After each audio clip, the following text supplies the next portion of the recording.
প্রথমে মেশিন ওই গ্রিন বাটনটা চাপ দিলে এরকম একটা ডিসপ্লে আসবে, তখন এই যে এখানে পেশেন্ট কি পেডিয়াট্রিক নাকি অ্যাডাল্ট সেটা দেখা যাচ্ছে, অ্যাডাল্টই আছে। এরপর হচ্ছে এখানে অ্যাকনলেজ চাপ দিলে জাস্ট এরপর সবুজ বাটনটা চাপ দিলেই এই রানিং টেস্ট শুরু হয়ে যাবে। আর এরপরে এই যে ইনফ্লো আর আউটফ্লোতে একটা জাস্ট টিউব লাগাই দিব। এরপর আমরা অপেক্ষা করব 96% হলে এই যে start ventilation start system test দিতে হবে। দিলাম, করতেছে, এই যে বাড়তেছে পার্সেন্টেজ।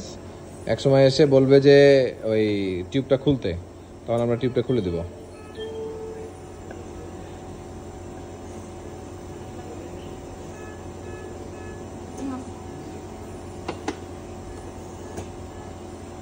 কমছে এখানে একটু কষ্ট।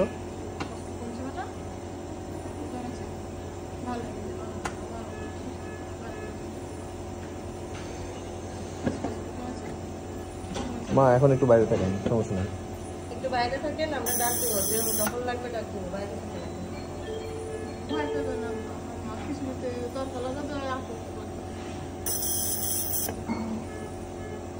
এই যে এখন দেখেন ওপেন কানেক্টর, এই খুললাম, এই সিস্টেম ইজ ওকে। এরপরে এখন এই যে নিউ পেশেন্ট দিলাম, এখন আমরা এনআইবি দিতে চাইছি, এনআইবি দিব। তারপরে এই যে এখানে ওকে দিলাম, এনআইবিটা আছে এখন।